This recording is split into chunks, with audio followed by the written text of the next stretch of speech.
Well, if you come to a Vipassana retreat, it doesn't matter if it's what the tradition is. So if you go to IMS or Spirit Rock or uh,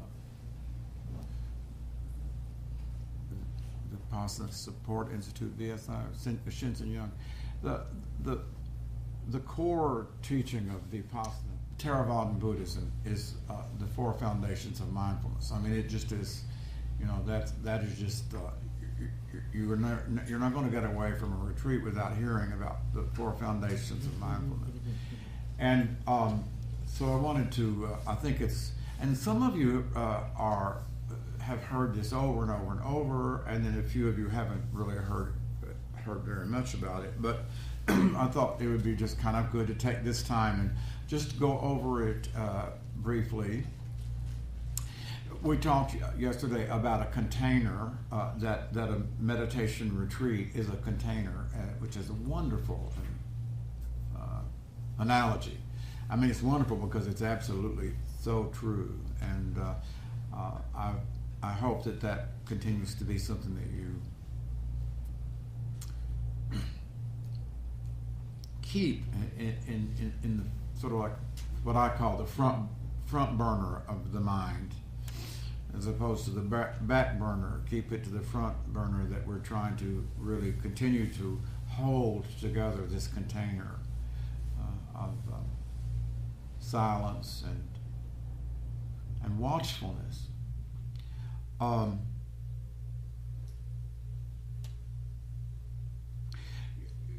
Carl Jung, who has to be one of the more original thinkers of the past 2 centuries. I mean, it's just a no-brainer that it's true. After working with people for many years, he came to this conclusion, and he was the first person as far as I know, who ever really came up with this idea. He began to notice that he could divide all of his clients into 2 categories. And they tended to be either very internal or very external. So there was not a word, no one had ever come up with a word called extrovert, and still Mr. Jung just made that word up. He just made it up. Extrovert, he thought. Some people are just absolutely focused on the outside. That would be moi. It would be, all you'd have to do is just look at me for about maybe 15 seconds, and you would say, oh, he's probably an extrovert. And if you really look around the room, you can spot the introverts. They're the boring people. Of course, that was said by an extrovert, right? So Travis and I were having lunch a few days ago, and we were talking. I was talking about how right off the bat there's this enormous division in humanity. Introverts do not understand extroverts, and extroverts do not understand introverts. They just don't, right? I mean, and so like when there's a couple of those two, that learning to understand one another, right? Rather than thinking the other person is distant and pulling away from you and they're not paying attention to you, that's probably an introvert, right? Or if you're an introvert, the other person, they're so invasive, they won't leave me alone, they're just always on me, right? That's probably an extrovert. So this was the brilliant thing that he came up with. And when people when people can't really allow for that difference, which is most of humanity, we're already separated and going to start fighting. But he went further than that. He said not only are people those 2 categories, and you're one or the other. Someone at the retreat this last week said mindfulness is either present or absent.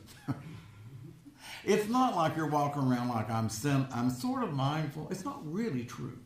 I mean, one would like to think that, but it's really like, the light switch. It's on or it's off. And so, maybe you're aware sometimes as you go through the day that when it's on, it's very nice when it's on. And when it's off, of course, who cares? When it's off, who knows?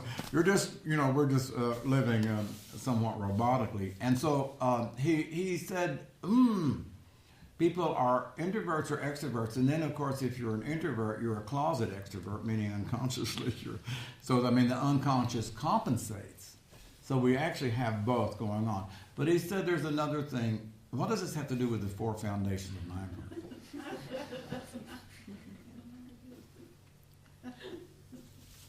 It's hell living in the moment.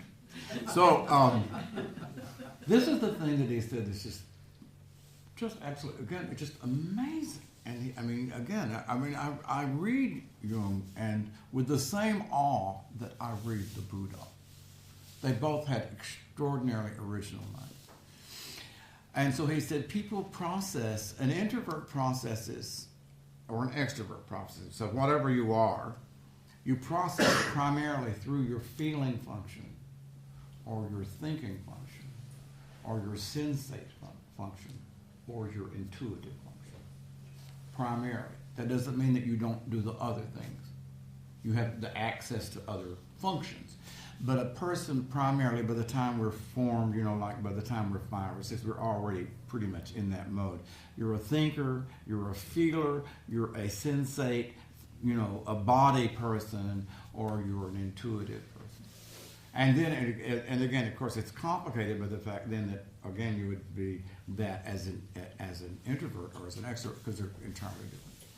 So when I approach the 4 foundations of mindfulness, I think that it's quite interesting to remember this part. The truth is, one of those is going to ring your bell more than the others.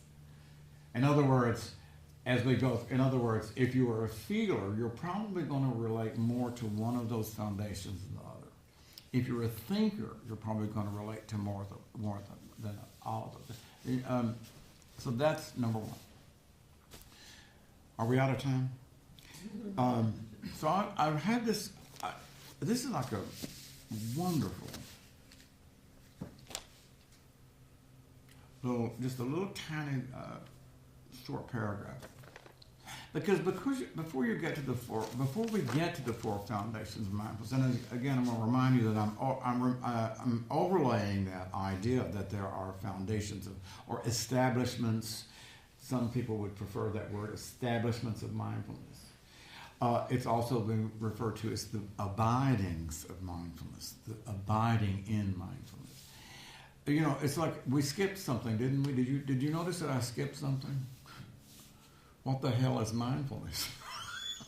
I mean, if we're gonna have 4 abidings of mindfulness, and so we say, okay, well, let's get right on with that. So okay, there's the body, there's the thing, and so we've done that, and then also and yet,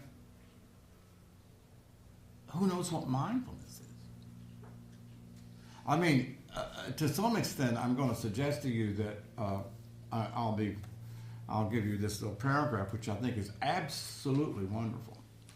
And I bet you, I would bet you money that we in this room, as you're going to hear this little paragraph, I've never heard it read before, and I would bet you money that it would be very rare that this, because it was written by a monk who is extremely obscure. Nanavira, who died in the 1960s.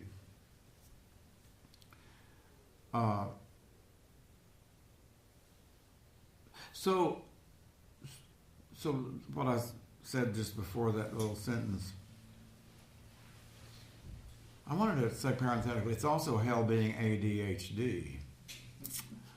So what I said before that was that you're not going to know, we cannot put mindfulness into words. There's this wonderful, wonderful poem, the sunlight in the garden hardens and grows cold. We cannot cage the minute within its nets of gold. Oh, our soul loves that. We cannot cage the minute within its nets of gold. We cannot cage what mindfulness is in the net of words. I promise you. So So here I am, I'm going to present, I'm presuming to say, this is what mindfulness is.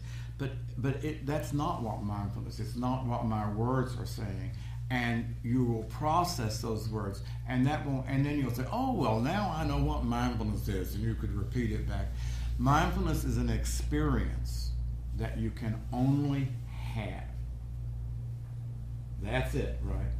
It's just something you experience, and you know it when you experience it. Otherwise, it's just a concept. It's just a mental concept. And there's a philosopher, a German philosopher, who spoke about putting the world in brackets. I mentioned that last night, which is a very interesting concept. So Nanavira was describing this, and so this is what he says. And so he doesn't say this is mindfulness, but this is what he is talking about mindfulness when he says this. In our normal everyday activities, we are totally absorbed in our experiences in the world. All right, does anyone want to question that? In our normal everyday activities, we're totally absorbed in our experience, yes? Yeah? Whatever you're doing, driving your car, whatever you're doing. Nicholas right now is writing something, right? We're absorbed in our experience. And Nanavira refers to it as, and philosophers existential philosophers who've been doing, writing about it, they would refer to it as immediate experience. Immediate experience is just, the experience that we're having in the moment. Okay? That's immediate experience. And as he said, we're totally absorbed in immediate experiences. We've done that since the day we were born. That's not mindfulness. Right? That is not what mindfulness is. Being totally absorbed in experience. I mean, being at a wonderful movie or a symphony orchestra, right? Listening to music or talking to one another, chatting. That's being absorbed in experience, and it can be quite wonderful. He says it is, however, possible with practice, which is what we're doing. We're practicing. It's possible with practice to take a step back. Now, has anyone heard me refer to as taking a backward step? I think I've said it 3 or 4 times so far in the retreat. Take the backward step. Dogen says it over and over. Right? You take the step backwards. So Nanavira says it's possible, however, with practice, to take a step back and without ceasing to have experience. Without ceasing to be in the experience, to observe these experiences as they take place. That's mindfulness. Now, he didn't say that, but that's mindfulness. Mindfulness is observing the experience as it's occurring, which we can all do, and which we rarely do. And certainly, the best shot you're going to have is today. I mean, this is the best shot you have, right? Because they're not, the world is not pulling at you today, pulling you out of your possibility of watchfulness. So he says, right, with practice, it's possible to observe the experience as they take place. In order to adopt this attitude of self-observation or deliberate reflection, we simply withdraw attention from the content of our experience and direct it to the structure of that same experience. He says, thus the world, although it doesn't cease to exist, it's put in brackets. So the content of seeing would be Jane. Or, Jane, you might say the content of seeing would be Victor. Okay, the content of experiences, right? If you're seeing this moment, right? Right, the content, whatever you're looking at, the content would be what you're looking at. Mindfulness would be observing the structure of seeing. Right? Does that make sense? Mindfulness would be observing seeing, not getting lost in the content of it. It's hard. We're so programmed to get into the content of seeing, right? Or some people will refer to it literally as falling out of your eyes. I love it. Well, no, I did it. I'm the one who made that up. I said that a long time ago, and then I read someone else who said it. I thought, damn, falling out of your eyes. We fall out of the eyes. If you want to think about the energy flowing out of the eyes, but I mean we fall out of the eyes in the sense that we become what we see. And as I've told you, I've been kind of amazed many times at meditation retreats to look around, and people will be eating and watching. You know, I mean, really fascinating. But this past week I watched it. It was quite amazing.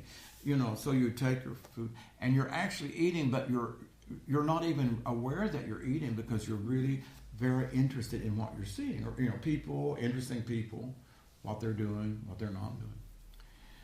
Hearing. The something odd about the air conditioner. Everyone has noticed it, I'm sure. It goes right. Has anyone not noticed that during a sit? You're sitting there and just totally peaceful, right? Oh God, is this great? And then all of a sudden, and then so I notice sometimes I just start waiting for it to stop. Right? It's like that's all. I just sort of like tolerating it. As opposed to, of course, making that the mindfulness would be more just trying to observe the experience of hearing. It's possible to just do that, It is absolutely possible to do that. In other words, again, that's stepping back, taking the backward step from being in the experience, in the content of the experience. So you're not. You didn't just go dead, right? I mean, you didn't just disappear from the world, or the world didn't disappear from you. You still are.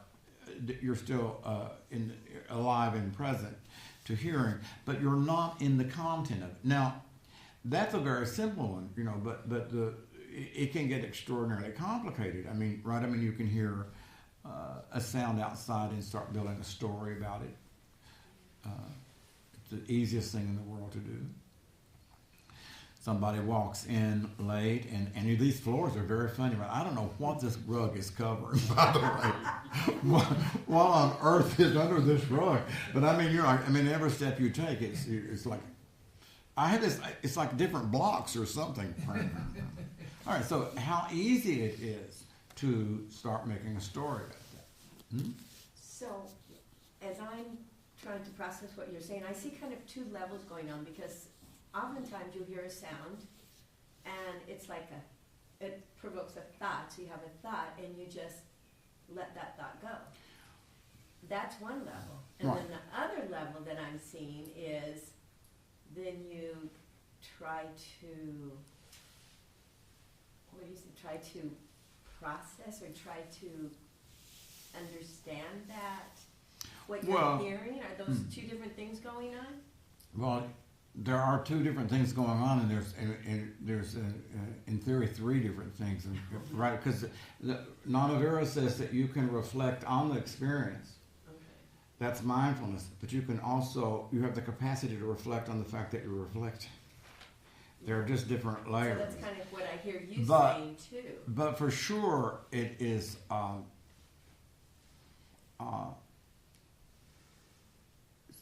Simply, I'm not sure that I'm even responding to your question, but what we're trying to do is to be watching without any, how to say this, not trying to understand something, because if you try to understand anything, you're bringing in the discriminating consciousness, okay?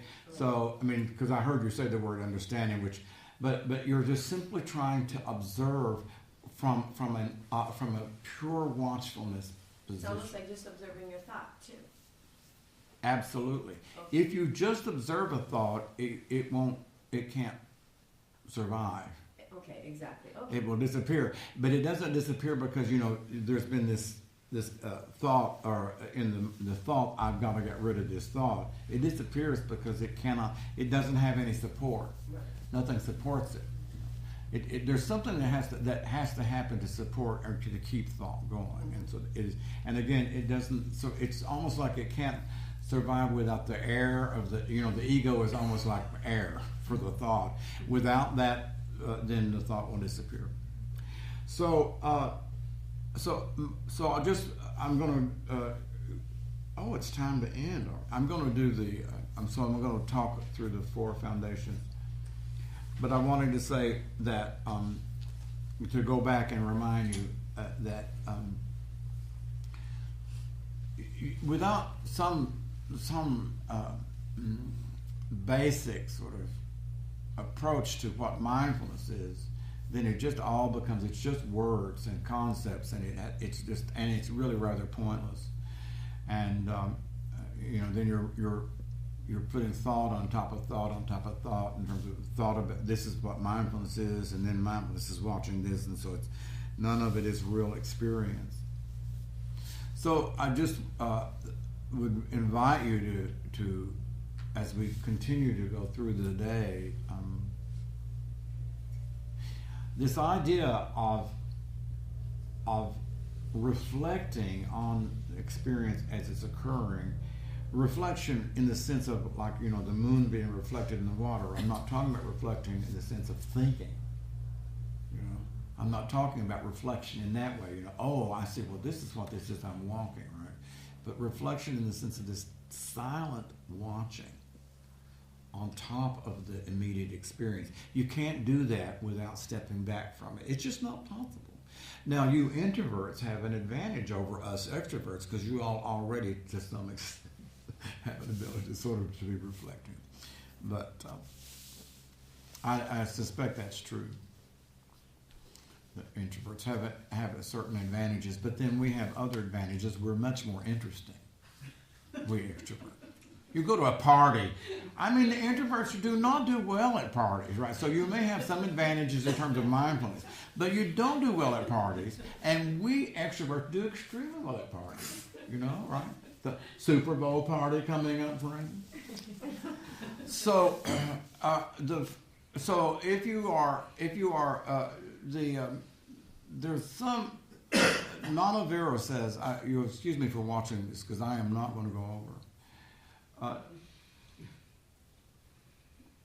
Nanavara says that there are 3, he says that the Buddha says that there are 3 basic ways. This is adding, he added, Jung had the 4 ways of processing.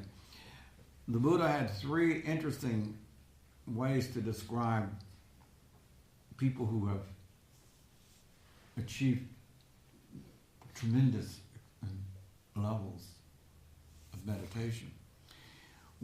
Some people get there through faith, sadha, it's called, and it really is true. Some people get there through wisdom, tremendous wisdom. That would be maybe an intuitive thinking type, maybe. Faith might be a feeling type, maybe. I don't know that, but I'm just talking. I'm blowing smoke here because I haven't even thought about it. And the third one, which is really fascinating, and the Buddha said this, and this is sort of like people who are teaching mindfulness. They just kind of like slink away to this one because it's actually very clearly in the scriptures. But the Buddha said, he called it I think the body witness type. I'm not sure. But it doesn't matter. But he said that that's people who develop profound states of samadhi. Profound states of samadhi. In other words, deep, deep states of silence. That people who develop that capacity, they might not need as much, wisdom as people who go the wisdom path or the faith path. So I'm just suggesting to you that the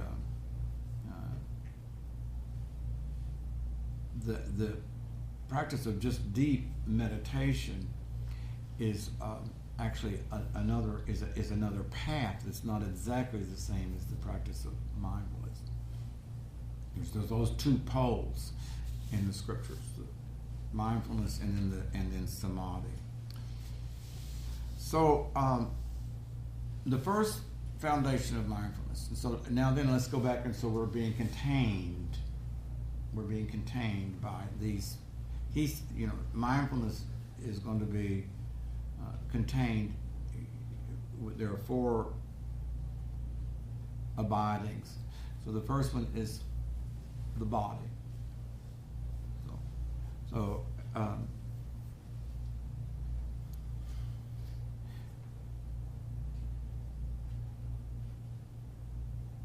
lot of people are not much in their body because they're very intuitive. And that maybe it's natural for them not to be that much in their body, you know. So again, so like when you're going around, and stuff, like if I'm as a teacher, you know, saying you got to be in your body, you got to be in your body. Well, poor intuitive types, they're floating out in the universe. That's true. You know, it's like as was a musician in New York, and I never had any rhythm whatsoever. I tried to play it in a band one time, and I remember the band leader's face as he began to realize the band they were all playing right at their, you know, at his tempo, and then I was. It was just terrible. It was a very terrible moment in my life. They never asked me to play with them again, and that would be classical of an intuitive type. Right? Intuitive people do not have a real sense of earthly rhythm because they're kind of floating up there. So. To go back to, so maybe more of a sensate type, this would be natural to a more of a sensate type. A yogi, it would be more natural to a yogi. That you use the body as your foundation for mindfulness. And I'm suggesting to you that that's more native to some of you than others. And it's so, but it is certainly the truth that when we're going through the day, one of the ways that you can just bring yourself back is to find your body. It tends to be below you. Tends to be down there somewhere, right? You know, but to find the body. I mean, what's going on? I was at. I always last week I would go have a cup of hot chocolate at 5:30 in the morning, and the first sit was not the 6:30 sit. I'd usually have chocolate, and then I would go and sit at 6. But I was sitting, and I noticed that. So I was in the dining hall, and some very dear person, she came in and just chose to sit right at the table where I was. I mean, there was no one in there, right? So maybe she was kind of like needing to be, you know, sort of like close to something, right? I mean, maybe it was like maybe sort of secure to be in the room close to somebody, but it certainly was not what I was wanting in terms of writing. and so I'm writing a few little things, just a few little notes, and so she started making some food, and so she was making noises, and this a lot of noises. And so I'm writing, and so because I've been sitting, you know, so I just thought, So I checked in with the body, and it felt really bad. You know, it was tight. The eyes were a little tight, and it was interesting, right? I mean, so there it was right there in the body. The body was not liking that, and and that was, and it was great. I mean, I didn't try to write. I just let it go, I thought, oh, that's all right. It was just fine. And it was fine for her to be there too. But I mean, I just gently closed my book, and then, shortly after I walked up and sat. But I mean, the truth is, it was the body that told me that this was not good. This was not good to be in that situation right then. I didn't need to resolve it. I didn't need to think about it. I did not need to blame her or myself. It was just not something. My body was telling me all I needed to know, and that's not natural for me. I don't generally go to the body for information, but the Buddha says it's right there to tell you just about anything you need to know. Right? That's the first foundation of mindfulness. Breathing is actually when we do. Most forms of styles of meditation are based on observing the breath at some part of the body, but that's body. Breathing meditation is the first foundation of mindfulness. It's the body. I mean, and I'll tell you something it's really amazing. How many people think, and you don't have to raise your hand, how many people think that you are breathing as opposed to your body?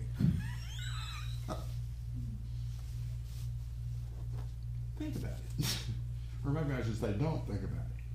Right? Isn't it true that we basically think I'm breathing, don't we? I do.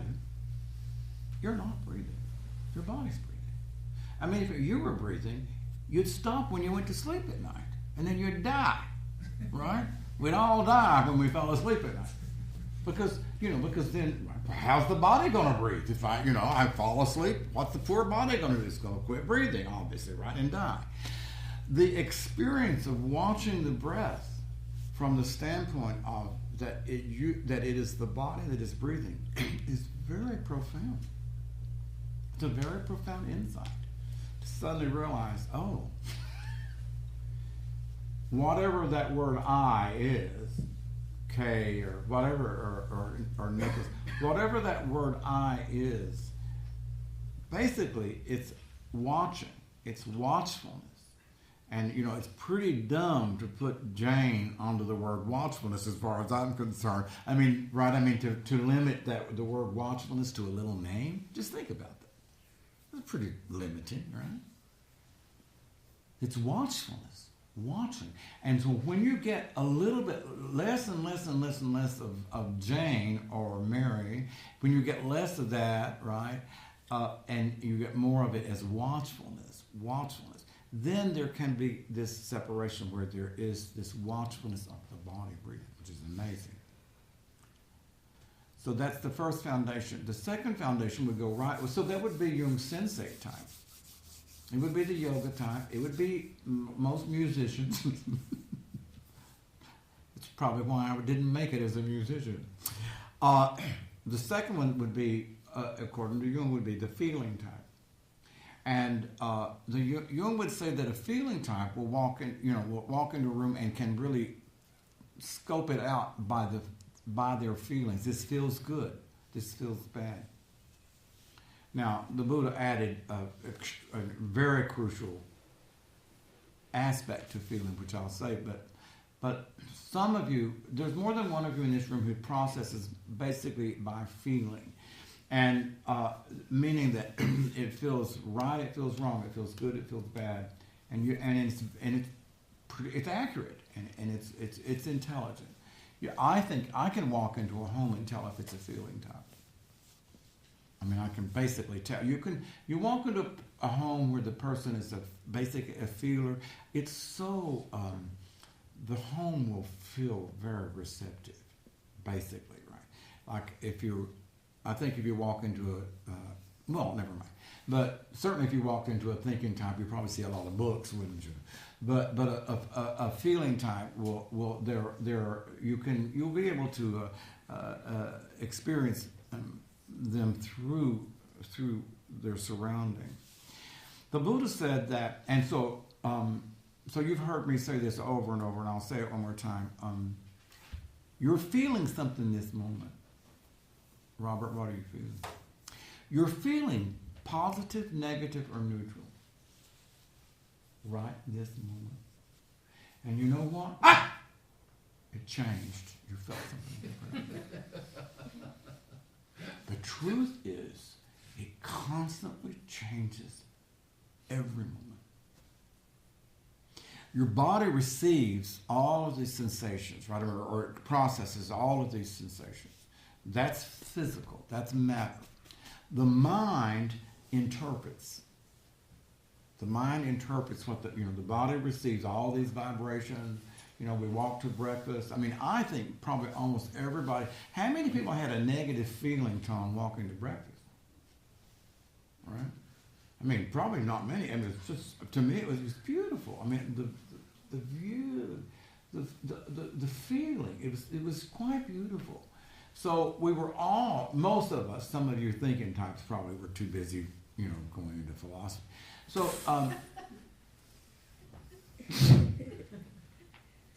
it's terrible being me, Kay. That's a type of person. So, in terms of what the Buddha taught of the foundations, that's something to check into. That's another level, right? I mean, in other words, your body's going to give you information about reality, about what's happening now, right this minute. Right now, your body's telling you stuff. Yogis are probably the best at knowing. are picking up that info. But people who are really into, really practicing yoga. But the other information highway is coming from feeling, and the Buddha said that there's something in addition to a positive feeling and a negative, or a pleasant feeling and an unpleasant feeling. And it might be where, like today, as we go through, it's the neutral feeling, right? That's really, we tend to be spending a lot of time right there. I mean, in other words, the feeling is sort of like what I call it's 5, right? 1 is negative, 10 is positive, and very often we're just hovering around 5. That's the place where you can go zone out, and according to the Buddha, that would be the place where delusion starts, right there at neutral feelings. Neutral feelings can be a really wonderful thing because, in terms of being quite developed, because it can be this. Neutrality can become equanimity, right? But that's a very high state. Equanimity is not something that we're necessarily experiencing all the time. But the neutral, when it's just you're just driving from here to L.A. or from Long Beach to L.A. or from Orange County, going to work, and you don't really know who the hell you are or why you're here. You're just in a neutral zone, right? And you could be thinking, right, blah blah blah blah blah blah, but still the feeling tone could be basically neutral. That's not conducive to waking up. Sitting at night when we, certainly by at 8 o'clock, and all of us start getting sleepy, mostly, So what's the feeling tone? Very often it's going right into that neutral place, and then there's such a temptation to zone out. Just to zone out so you don't really know where you are, who you are, why you are, if you are. It just, you'd be thinking, oh God, I can't wait to go to sleep. But, so that's the neutral. But the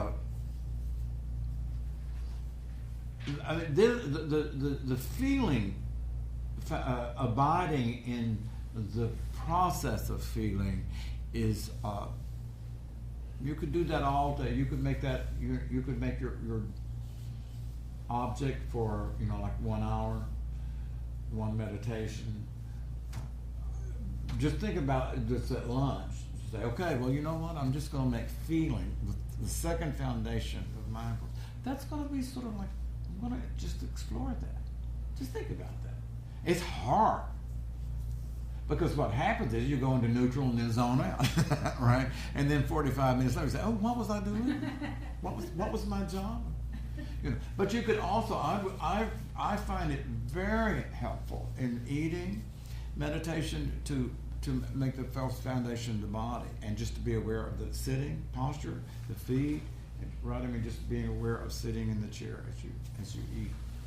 The third one would be thinking type, according to Jung, I suppose. The third foundation of mindfulness, maybe. And I'm just making this up. I've never read this. Somebody, it's certainly worthy of a book. So the Buddha says that we abide in that mindfulness, that stepping back has to be in the territory of the body being with and observing, or the feeling body, if you want to call it that, or the mental body. That's number 3, the mental body. And the mental body, I to some extent, I think, you could probably say that would be similar to Jung's thinking type. Why not? Seems to fit.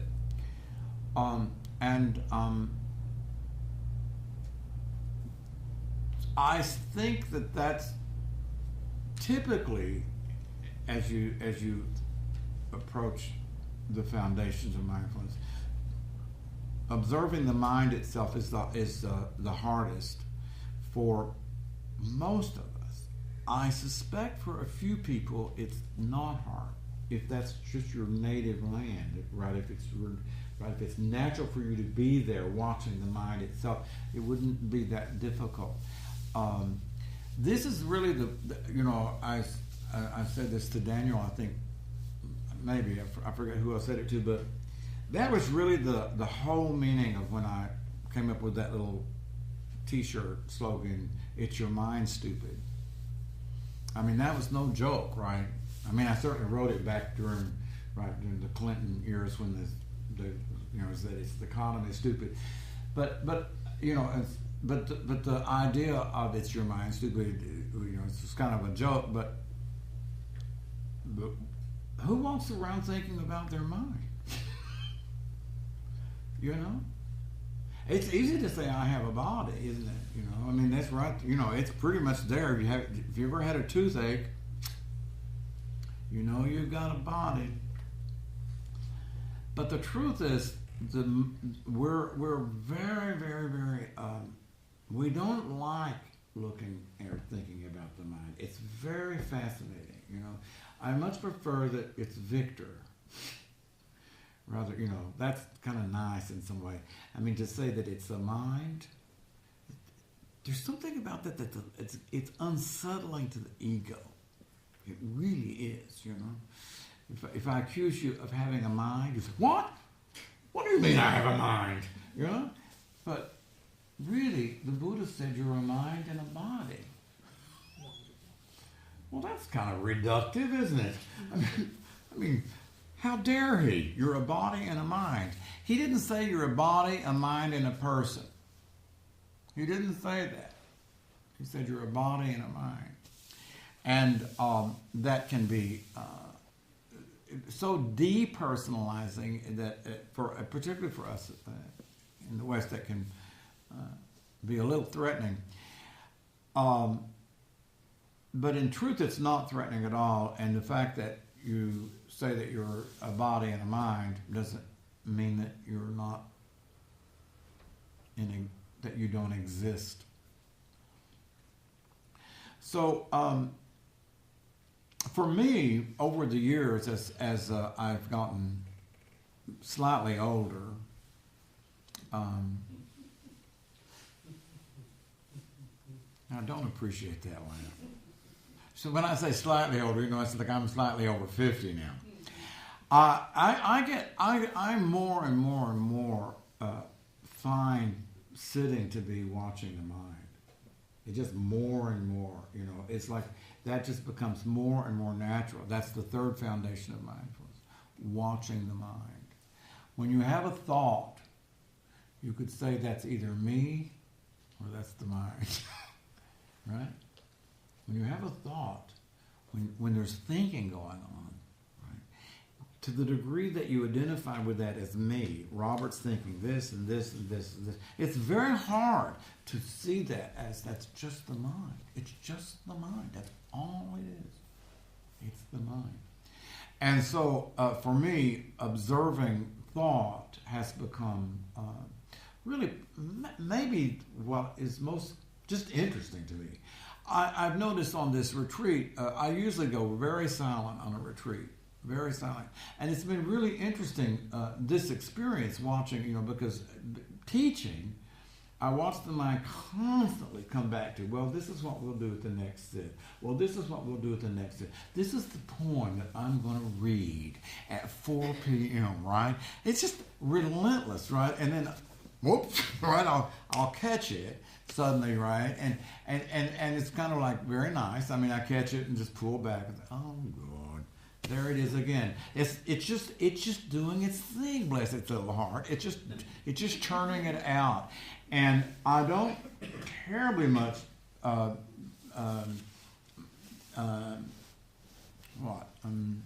certainly don't judge it anymore. It's just doing its thing. And so I just watch that, and it's okay. I mean, but the minute you see it doing its thing, Doctor, you look a little child. Does anyone ever have any children? You watch your children doing their thing, and you don't really get that involved in it. You just, oh God, he's off there or she's off there. But so you just watch it from this aspect of that you're not that. You're just watching this mind doing its thing. I said last night, just in reference to, when I said that you suddenly catch, so you're sitting in meditation and you're watching, and suddenly you realize that you've been lost in thought and you catch it, you watch that. I suggested that you don't want to jerk yourself back to, you don't want to, it's like, almost like, like a puppy dog, grab it and pull it back, because it's, it's off, it may be on a leash, but you jerk it back, which doesn't feel pleasant, probably. So I was saying that to hold that awareness is, that's, how long does mindfulness, how long did that mindfulness moment last, right? Obviously one moment is one moment. You observe that you wake up for just 1 second, so because you've been lost in thought. So you wake up for one moment. Now, what happens with that awareness? You could say, if then there's a thought, ooh, I've got to get back to watching my breath. You've lost awareness. You've just become back. You're just coming back to it may feel like you're being aware, but you're just really going back to a sort of a. But isn't watching your breath awareness? No. Watching your breath. Awareness is watching yourself breathing. They're totally different. Do you understand? Okay. Because watching your breath is what, is the same thing as, again, any activity of observing, right, an external thing. In the sense of watching your breath, that's actually watching an external thing. That's the watchfulness, watching breathing. What we're trying to do is to turn the step backward. So that's why I'm saying that when you wake up, right, if in theory you woke up for one precious, blessed moment, right? Because that's what happens when you realize that you're thinking. That's a slight moment of wakefulness. That's the most precious moment. Why the hell would you ruin it by going back and watching your breath, right? Because to some extent, you'll be, to try to create a space there, to be with it, and then maybe just gently you can turn that right towards the breath, right? Holding on to that precious self-reflection, reflecting back. That I was, I wanted to bring that into this conversation, but to some extent, that's the third foundation of mindfulness. Okay, this was a question that John had asked me last night. That's your third foundation: watching the thought, watching the mind suddenly wake up, and then in that moment, there are two things that can happen. You had the chance of staying in it for maybe another second or two or three or four. Or just the ego flipping right back in and saying, it's time for me to observe my breath now, right? Or whatever. But to hold that space of silence where there's no thought. No thought. And that comes from basically, certainly the third foundation, watching the mind. The way you know that you don't have a thought is, right? How do you know you don't have a thought? You're silent. You're watching from silence. The fourth foundation, I think, would be, and this is the one that people will, you'll always see, here it is, it's 11 o'clock. The fourth foundation is usually skipped over because it's kind of, no one agrees on what it is. Nobody agrees. In terms of teachers, it's really interesting to watch people teaching this, and so people will sometimes subtly avoid it. You get to the first three, and then the fourth one. And the excuse is I've run out of time. It's true, but see, it's a habit. That's just the excuse. We run out of time. So I suspect that the fourth foundation is hard to understand because it's the Jung's intuitive, which no one, even he said the intuitive is, well, who can explain the intuitive? It's coming from the unconscious. What you know intuitively, you've not figured out intellectually. You've not figured out rationally, right? You sometimes just know something and you don't know how the hell you know it. And that is intuition. And of course, really, in Buddhism, prajna, what Buddha talks about is the profound wisdom that leads you towards the freedom. Prajna is probably is intuition. That's what he meant. They just didn't have that word back then. But I'm just going to say that here's the simple way to think about the fourth foundation, regardless of whether we make it as the intuitive level. The fourth foundation of mindfulness, to me, is when you have arrived at a level in your practice where you have become the Dharma. That's one way of saying it. Or even just like where you think dharmically, where your thoughts are now dharmic thoughts, right? I mean, in other words, the Dharma has, there's one of my favorite expressions. It's a beautiful expression. It's a Chinese, and they say it is. I'm not going to look at my watch. If I look at my watch one more time, someone spit on me. Okay, you can just stand up and spit on me. Of course, I'll hit you back.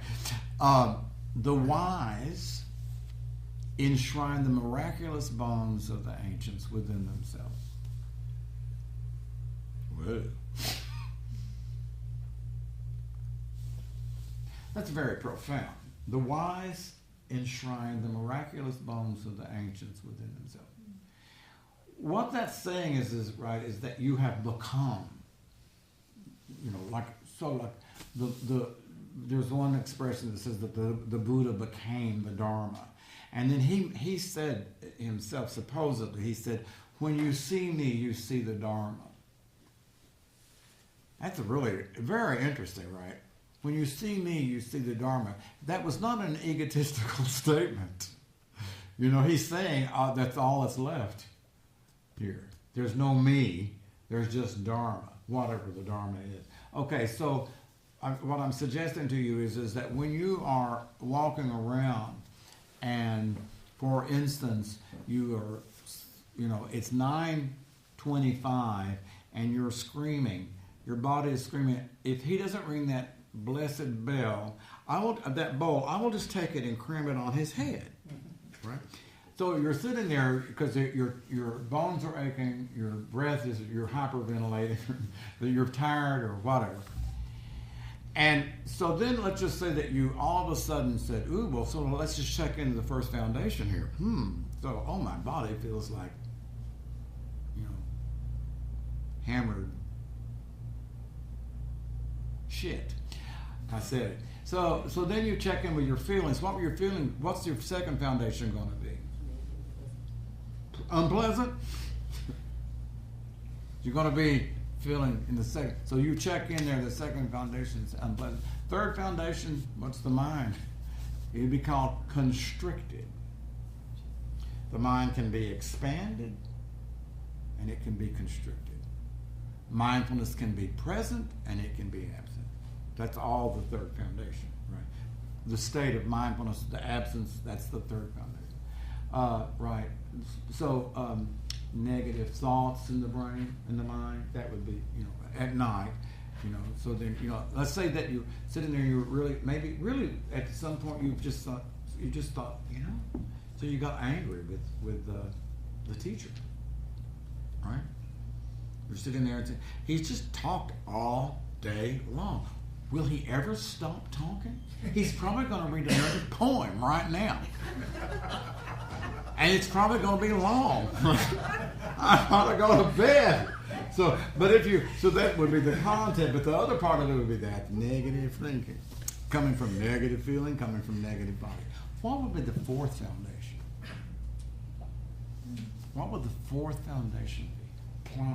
In other words, if there's Dharma, if there's Dharmic thought, or the mind has, if you've enshrined, if the Dharma has become in your bones, so it would be natural, it'd be a part of you, right? By now, something would say, this is suffering. This is the first noble truth of suffering. Right this here, right here. Right? You understand? That's the fourth foundation. Where everything that you experience, you apply the Dharma to it.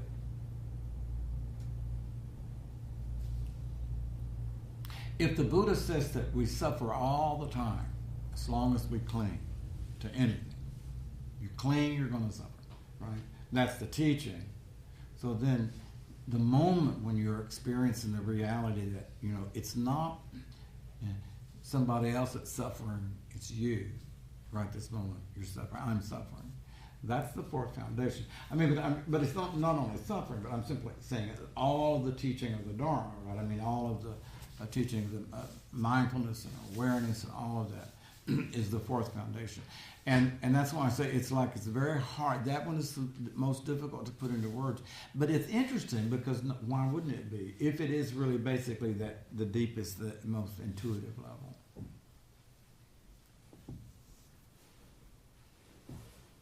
So I think this is in the commentaries rather than the scriptures, but it might be right in the scriptures. I don't really know. I'm not that much of a scholar, but the Buddha apparently referred to it as like four pastures, the four abiding, the four foundations. So if you let your cows up in the north. The North Fork or what is the South Fork? But I mean, there's four different areas of experience, and only four areas of experience: the body, the feeling, the mind, and the Dharma. Just those four. That's it. And that is where mindfulness will abide. It's going to. We want it to be abiding in one of them.